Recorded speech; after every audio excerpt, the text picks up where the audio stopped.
kayak nyuruh-nyuruh orang.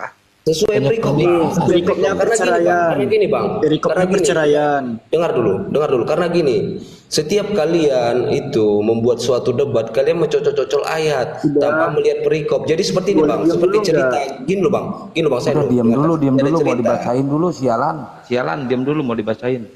Oh ya Ini udah, kan buka aja kejadian sampai Wahyu, kita baca yuk sampai pagi.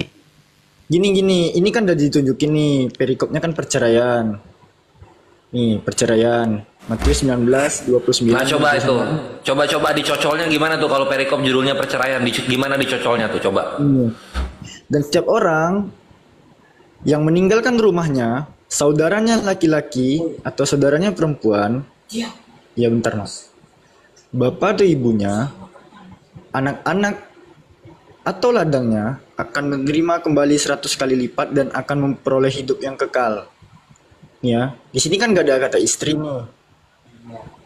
Tapi kalau kita lihat di versi Inggrisnya, di sini ada kata wife bang. Sebentar ya.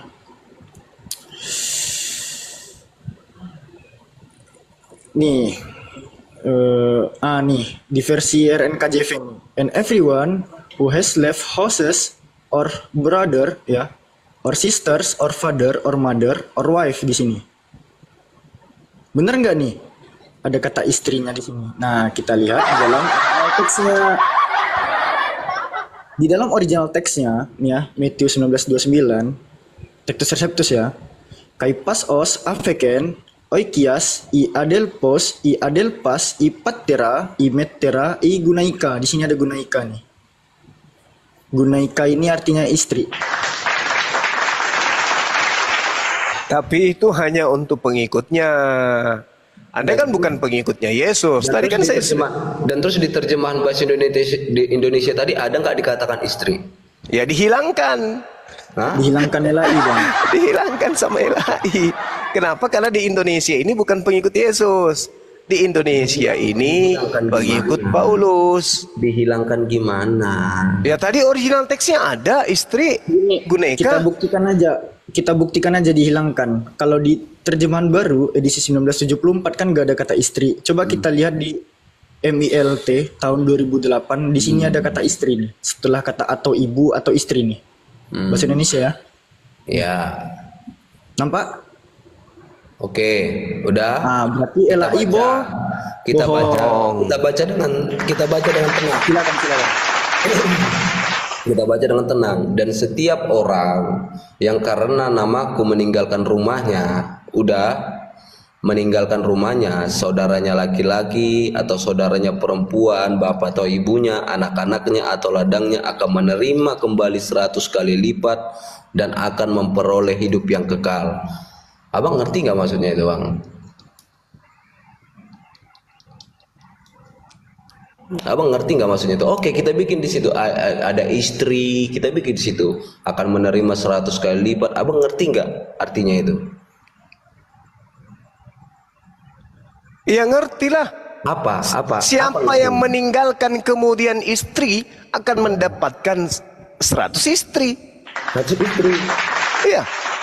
Abang bisa tahu retorika pemikiran nggak? Jangan ajarin saya kalau itu. Anda jangan mengakal-akali. Bukan mengakal-akali. Itu fakta. Sekarang pertanyaan saya, kenapa lembaga Bible Anda di Indonesia menghilangkan kata istri? Kenapa 70 kali? Kita buat itu kan aku bilang, kita buat itu ada istri. Kita buat ada istri. Oke. Akan mendapatkan 100 kali lipat. Oke. Apakah dikatakan situ Anda akan mendapatkan 100 istri berkali-kali lipat? Apakah di situ dikatakan begitu? Dalilnya sudah sangat jelas pun, masih dibantah. Kenapa Anda sewot? Ini Yesus menjanjikan 100 istri kepada pengikutnya. Anda bukan pengikutnya. Kenapa Anda yang sewot? Retorika pemikiran Bapak itu terlalu berbahaya gitu. Kok terlalu berbahaya? Sedangkan di dunia aja Yesus mengajarkan banyak istri, apalagi di surga. Di surga, apakah dikatakan di situ di surga? Loh, ini di surga ini. Apakah ada dikatakan di situ di surga? Ini berbicara mengenai surga. Jadi maunya Anda itu berbicara di dunia poligami gitu. Dengar, oke. Di surga yang memperoleh hidup yang kekal. Tidak ada dikatakan di situ di surga. Karena di surga itu tidak ada yang namanya bercocok tanam. Cuman Siapa bilang? Mana dalilnya? Mana dalilnya di surga tidak ada bercocok tanam? Mana dalilnya? Tunjukkan dalilnya. Tunjukkan dalilnya. Makanya kalian di sana itu cuma nge-seks doang. Ya, larinya menghujat. Mana dalilnya? Mana? Mana dalilnya? Yesus mengatakan di surga tak ada kawin-mawin, itu dalilnya mana? Tunjukkan kepada saya. Mana? Mana? Banyak saya lihat. Silakan, satu aja. Karena nanti ketika di surga kan gitu kan. Ketika di surga, Mana dalilnya? Ente ngomong dari tadi, kita tampilkan dalil, Anda bantah. Kenapa Anda bantah? Saya nggak perlu dalil. Ya, itu namanya cuplis, cukup percaya iblis. Tadi di awal Yesus mengatakan dirinya sebagai anak manusia, Anda mengatakan anak Tuhan karena iblis pun mengatakan Yesus anak Tuhan. Berarti ente itu pengikut iblis. Kan udah jelas ku bilang. Saya menyatakan bahwa Kristen di Indonesia itu adalah penyembah Lucifer. Masih kurang? Enggak lah. Loh, buktinya Anda membuktikan sendiri malam ini. Yesus mengatakan dirinya anak manusia. Anda mengatakan dia adalah anak Allah. Karena iblis juga mengatakan dia adalah anak Allah. Lagian juga di Markus 5, orang yang kerasukan setan lah yang menuhankan Yesus. Itu fakta itu. Oh, tidak juga. Nah, itu fakta, saudara. Saya tunjukkan dalilnya. Markus 5 dari nomor 1 sampai nomor 20 Anda baca. Ketika orang itu tidak lagi kerasukan setan, dia tidak lagi menuhankan Yesus. Sekarang saya tanya, atas perintah siapa Anda menuhankan Yesus? Nah, kasih dalil. Kasih dalil, ada nggak? Apa? Tanya. Atas perintah siapa Anda menyembah Yesus? Ada dalil nggak? Oke. Itu ya. Atas perintah siapa? Iya, perintah siapa? Mana? Oke ya. Aku baca. Silakan. Oke, Pasti atas perintah iblis. Kalau tidak, silakan Anda tunjukkan. Karena hanya ada dua otoritas, Yesus atau iblis. Mana tunjukkan? Oke. Di luar pernyataan iblis terkait penyembahan kepada dirinya, berarti di luar pernyataan Yesus berarti iblis. Mana coba? Oke. Sembahlah aku, ibadahlah kepadaku, sembahyanglah kepadaku. Mana perintahnya? Mana 7 juta kali. Makanya saya bilang saya berbicara, Anda diam. Diam juga kalau Anda berbicara tak ada dalil, percuma. Ayo, mana dalil? Oke, dengar, makanya ini. Oke. Tetapi kamu akan menerima kuasa kalau Roh Kudus terus turun atas kamu. Ya. Dan kamu akan menjadi saksi di Yerusalem dan di Yudea dan Samaria sampai ke bumi. Udah. Apa mana sembah aku mana? Ya. Kalau kamu menjadi saksi yang benar, maka kesaksianmu akan sama seperti kesaksian Yesus. Matius 5 nomor 36. Ada kesaksianku yang lebih penting dari kesaksian Yohanes Pembaptis. Bahwa seluruh mujizat yang aku lakukan, mujizat itulah yang sedang bersaksi tentang aku. Bahwa Bapa yang telah mengutus aku. Yesus bersaksi tentang dirinya utusan Bapa atau dia sendiri Bapa? Ayo. Jadi utusan Bapa. Ya utusan Bapa. Berarti Anda mengakui bahwa Yesus bersaksi dirinya adalah utusan Bapa. Terus siapa yang mengajarkan Anda bersaksi Yesus itu adalah Bapa itu sendiri? Siapa yang ngajarin? Ketika Yesus dibaptis, terdengarlah suara dari surga. Inilah anakku yang kukasihi.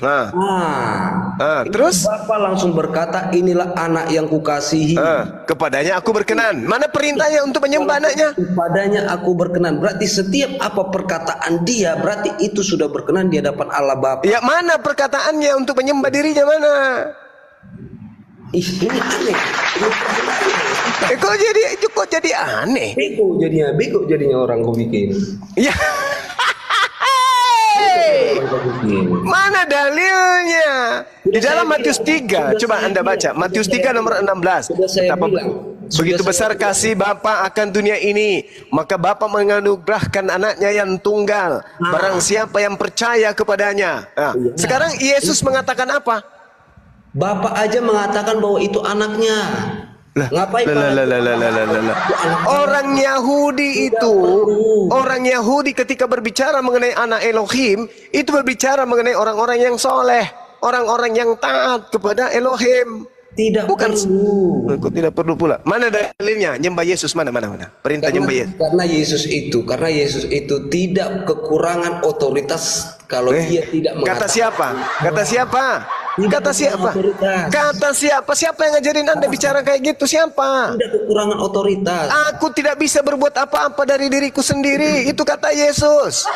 Memalukan. Yohanes 5 nomor 30. Aku tidak dapat berbuat apa-apa dari diriku sendiri. Itu otoritas Yesus. Tak bisa melakukan apa-apa tanpa ada otoritas tertinggi Bapa yang mengutus dirinya. Ente ini pasukan iblis. Dia mengajarkan manusia menyembah kepada anak orang. Oke, dengar. Oke. Apalagi? Lebih besar siapa? Muhammad Anda atau Allah Bapa? Iya. Nabi Muhammad itu adalah seorang nabi. Tuhan yang disembah oleh Bani Israel itu adalah pencipta alam semesta yang maha besar. Masa Anda sandingkan dengan nabi? Berarti pencipta alam semesta berarti Allah Bapa ya kan? Kami menyebutnya Allah Subhanahu wa taala. Orang Yahudi menyebutnya Elohim. Oke. Orang Kristen menyebutnya apa? Allah Bapa. Kami menyebutnya Allah Bapa. Oke. Apa itu? Udah, Anda sudah kacau. Saya serahkan kepada teman-teman. Ini udah kacau ini. Tak ada data, tak ada dalil. Cuman percaya cuplis. Dengar dulu makanya. Allah Bapa aja mengatakan bahwa itu anaknya. Iya, anak itu artinya hamba tuyul. Hamba Tuhan. Seperti ini. Aduh. Saya membuat sebuah cerita kepada Anda ya. Jangan ajarin saya kayak gitu-gitu. Saya bukan tipenya tipu-tipu kayak gitu.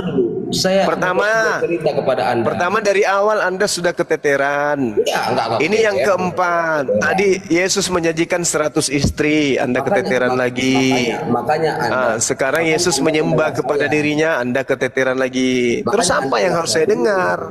Anda dengar saya dulu, udah. Saya membuat cerita kepada Anda, udah.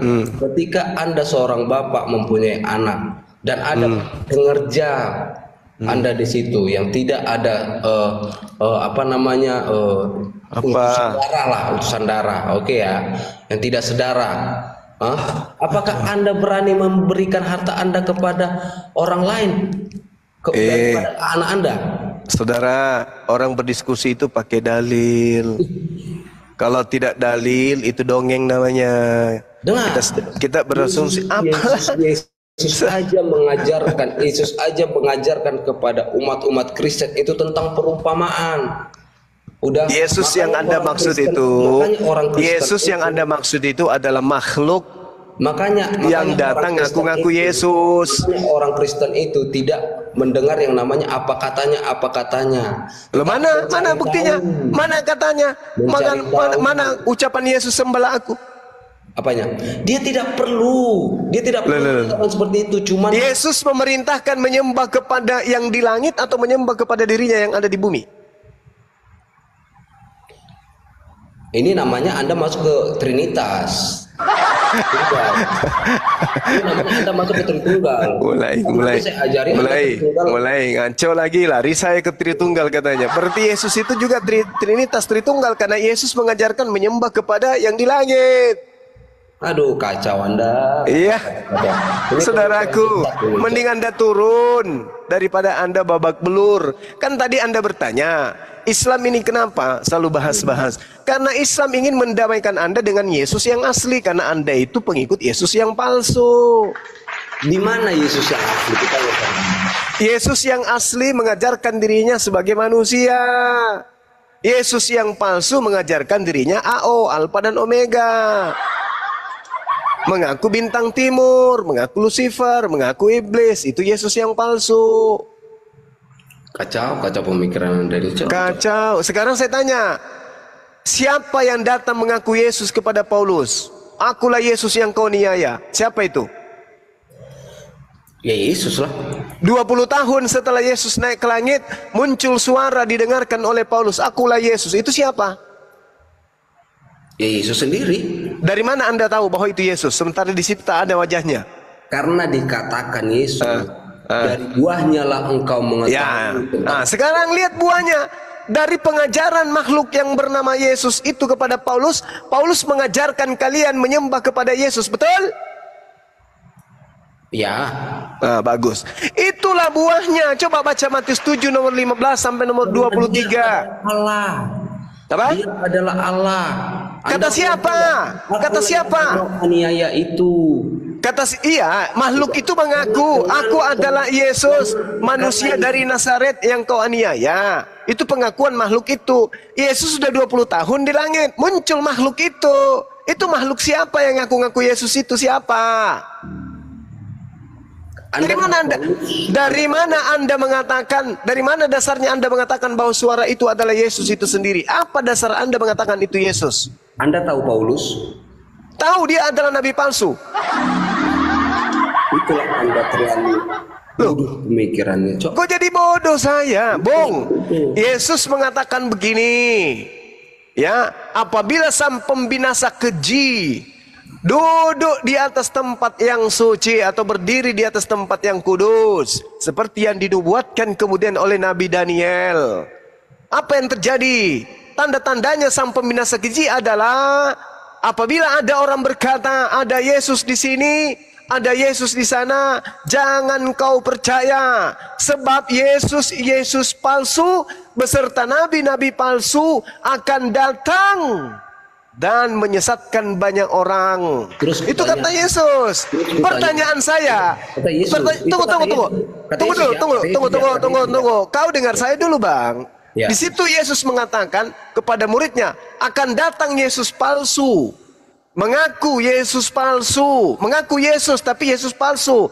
Matius 24 nomor 24. Pertanyaan saya, kalau Yesus mengatakan akan muncul Yesus palsu, mana Yesus palsu itu? Tunjukkan ke saya. Kalau tidak ada berarti Yesus pembohong. Mana? Sekarang gini. Kok sekarang? Yang begini itu Yesus palsunya mana? Makanya saya berbicara, Anda diam. Udah, Anda Yesus palsunya tunjukkan. Anda mengatakan Yesus palsu. Oke. Ya. Udah. Kutanya sama Anda, yang diajarkan Paulus itu apakah dia sebagai Yesus atau dia mengajarkan tentang Yesus? Ada makhluk yang datang kepadanya mengaku Yesus. Alamak. Setelah makhluk itu datang mengaku Yesus, dia tiba-tiba menjadi nabi.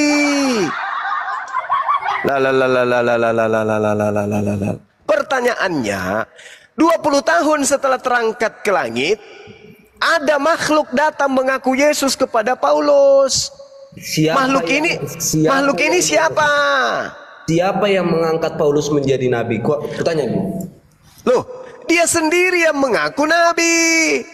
Di Kristen tidak ada mengatakan bahwa Paulus itu nabi.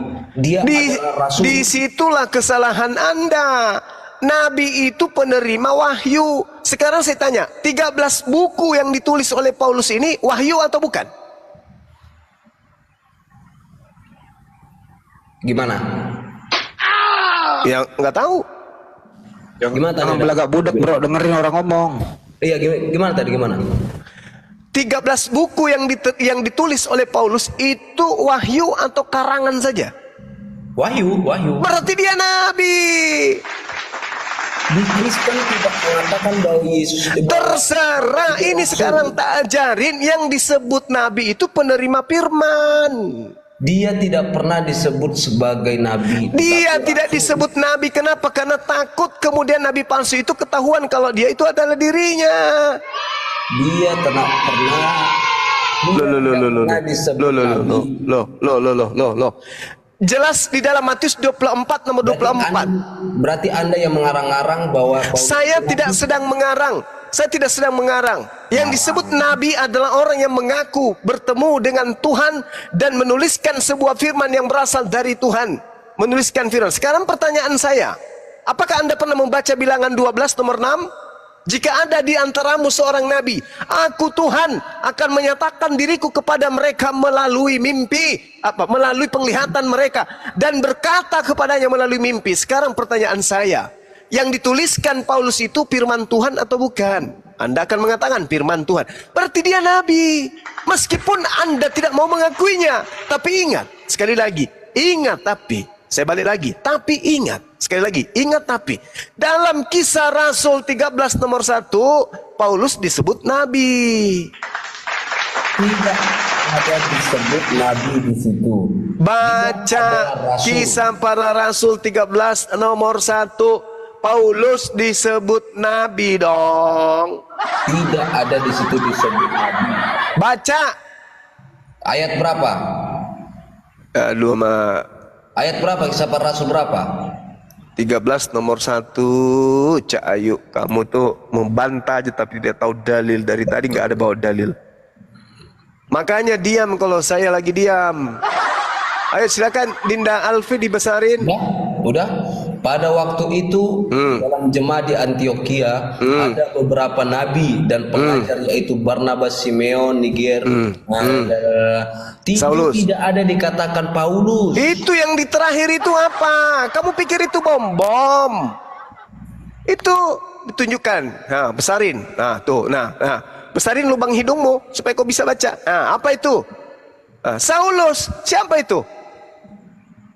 Dan dia tidak disebut nabi. Lah, dalilnya sudah begitu, Bro Kele. Itu namanya sudah tertulis dan itu dikatakan nabi di Antioquia. Pengikut Nabi Saulus pertama kali lah disebut Karisteng. La haula wala quwata illa billah. Inilah tujuan Islam hadir, supaya Islam membantu kalian untuk selamat dari lingkaran setan. Tuh 13 buku dikarang oleh Paulus. Kalau Anda mengatakan itu bukan wahyu, itu bukan firman Tuhan, keluar segera dari Kristen.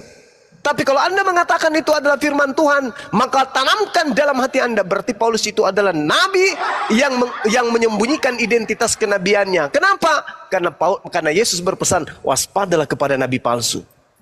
Pintar dia, nggak mau mengaku nabi. Kenapa? Karena yang datang setelah Yesus itu nabi palsu. Coba Anda baca Matius 24 nomor 24. Baca. Selami baik-baik. Sebab Yesus palsu dan nabi palsu akan muncul. Nah, mana Yesus palsu itu? Kalau Anda mengatakan bahwa yang datang kepada Paulus, akulah Yesus yang kau niaya, itu bukan Yesus palsu, maka tunjukkan kepada saya mana nabi Yesus palsunya. Ada. Tidak ada di situ dikatakan bahwa dia itu Yesus palsu. Itu Bung, baca tuh adik saya tuh. Itu tuh. Baca tuh. Paulus itu Bang Sialang. itu dulu membunuh Kristen, setiap umat beragama Kristen itu dibunuhnya. Bang Sialang, Bagaimana mungkin Kristen belum ada pada saat Yesus ada? Jangan Anda Kristen itu di Antioquia baru ada. Gini Bang, biar nggak tafsir bebas ya. Di sini kan dikatakan nih, pada Prakais pasal 13 butir 1, pada waktu itu dalam jemaat di Antioquia ada beberapa nabi dan pengajar, yaitu Barnabas dan Simeon yang disebut Niger, ya.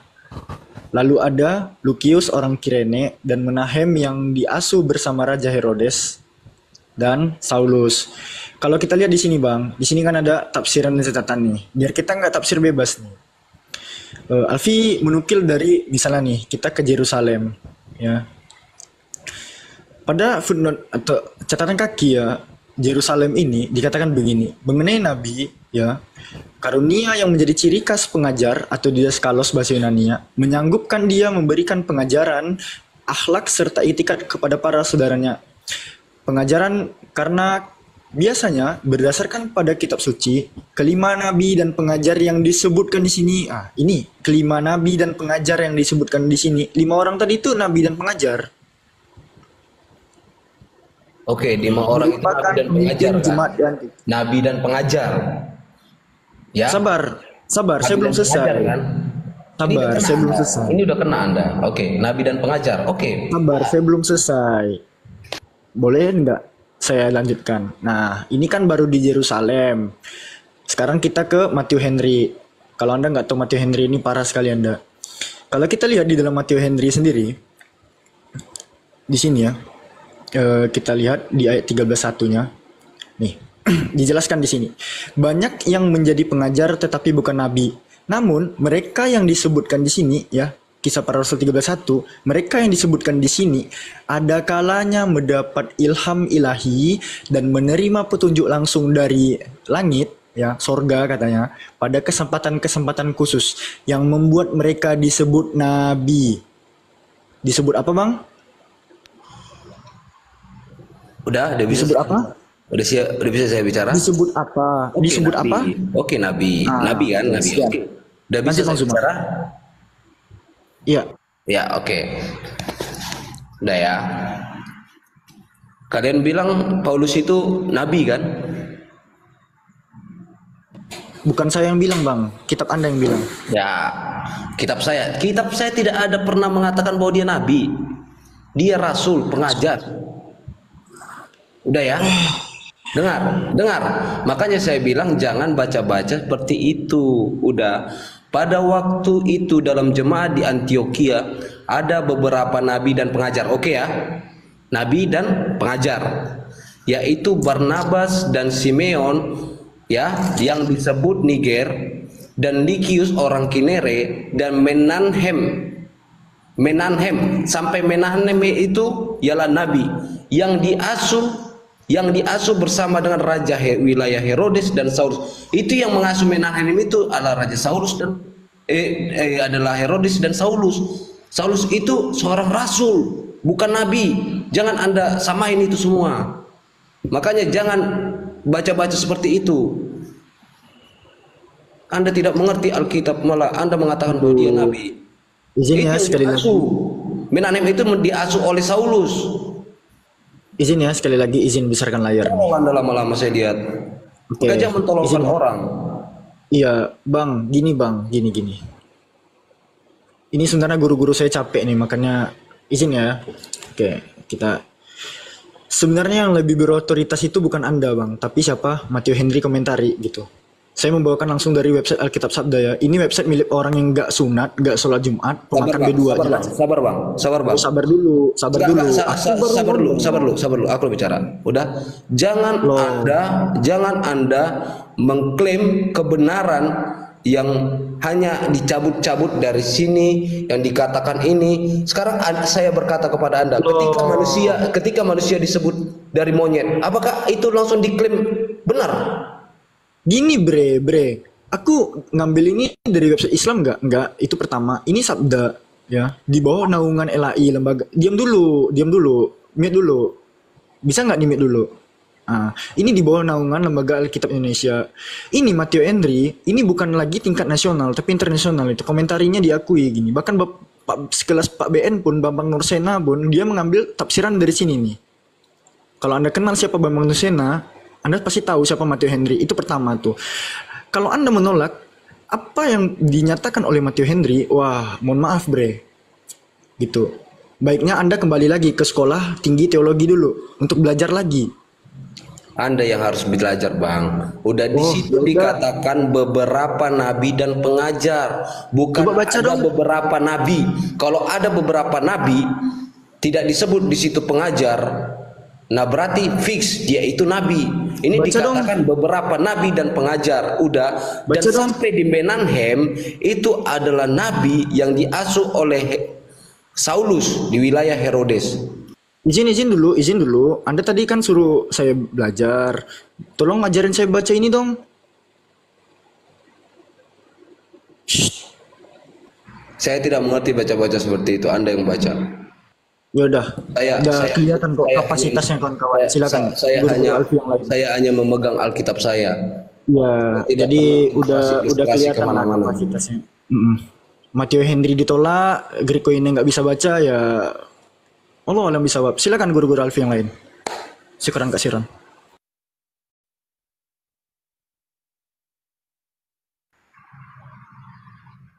Jadi seperti ini, jangan menganggap bahwa Paulus itu nabi. Jangan.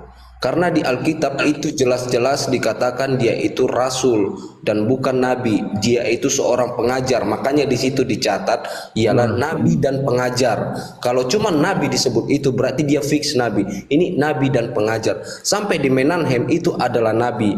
Menahem itu yang diasuh oleh Saulus di wilayah Herodes. Udah ngerti? Anda jangan membodoh-bodohi Kristen. Enggak bang, aku lebih percaya Matteo Henry daripada kamu. Kamu nggak ada kapasitasnya, baca Greek ini aja nggak bisa. Itu fakta itu. Anda mengerti paragraf itu enggak? Anda mengerti paragraf itu aja susah.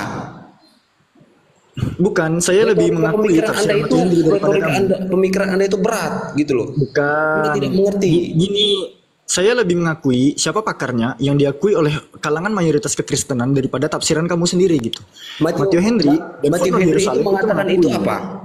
Nabi dan pengajar juga kan? Enggak, ya aduh ya Allah. Makanya Nabi dan bre, pengajar di situ dikatakan juga. Nabi dan atas. pengajar. Kau diam. Gimana kata pengajar di sini? Kau diam ya. Kau diam. Ini ya, makanya kalau orang naik tuh biasakan nyimak, jangan menyemak gitu. Ya. Ini ya, sekali lagi ku tampilkan nih Matteo Henry komentari. Ini guru-guruku capek juga nih menghadapimu sebenarnya. Aku ulangi sekali lagi baca ini. Bentar ya. Prakais 13:1 tadi. Nih. Dari sini nih. Itu apa itu? Itu apa itu yang dikatakan pengajar-pengajar itu? Kau baca dulu nih. Kau baca dulu nih. Kau yang baca sendiri. Pengajar Kau yang itu? baca sendiri. Enggak, kau yang baca sendiri nih. Banyak yang coba kau yang baca sendiri deh. Ah ya. Oke. Baca. Nih. Kan dikatakan banyak pengajar. Anda tahu Banyak. pengajar? Anda tahu pengajar nggak? Dibaca bang. Dibaca. Banyak yang menjadi pengajar. Baca. Susah retorika Anda berpikir susah. Weh, nah Serius. itu dangkalnya pikiran Anda. Udah. Pada saat dikatakan banyak yang menjadi pengajar tetapi bukan nabi, namun mereka yang disebutkan di sini, namun Anda tahu makna namun nggak? Hah?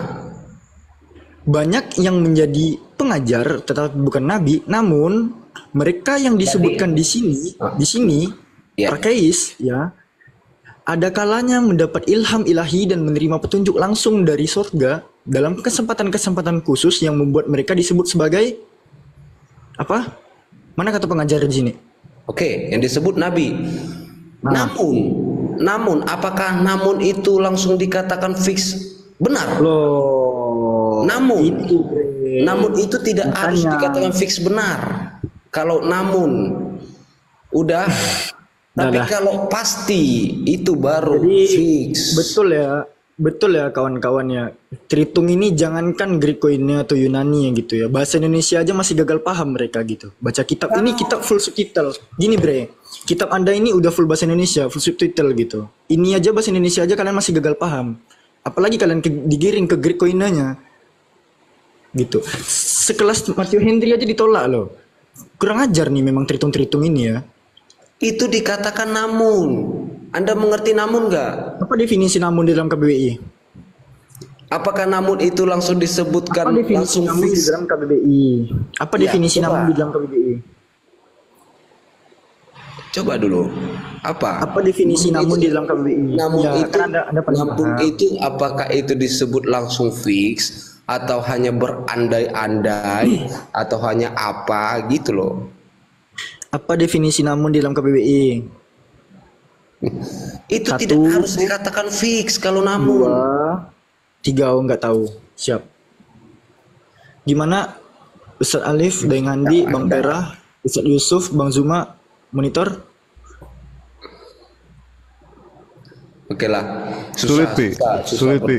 Susah ya? Menghadapi orang seperti ini nggak bisa kita. Tapi kasihan juga ke Yesus turun yang kedua kali saja nggak akan bisa nyembuhin dia, nggak akan bisa. Fakta sudah diperlihatkan, tetapi dia berusaha untuk memutar balikan fakta. Kami di sini bukan merangkai kata Pak, tetapi kami berdasarkan apa yang tertulis di dalam data. Ya, Dadah. yang namanya beragama itu Pak harus menggunakan data, bukan menggunakan retorika. Kenapa dicabut? Kenapa dibuang? Ya sudahlah. moderator. Baik, naikin aja yang lain. Kelasan Bang Juma aja nggak mampu nyadarin dia, apalagi kelasan seorang Mahadewa yang nggak bisa apa-apa. Iya, Alfi pun capek ini. Guru kita capek ini kawan-kawan. Iya.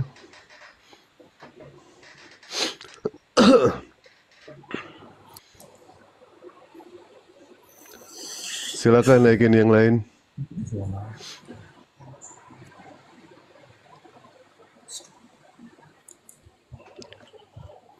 Kita kalah cerdas, Pi, sama orang Kristen, Pi.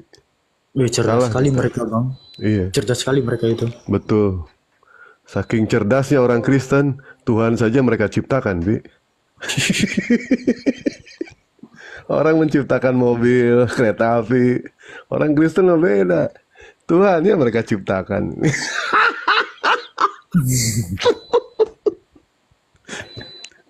Ya Allah, ya Rabbi. Nah, Tuhan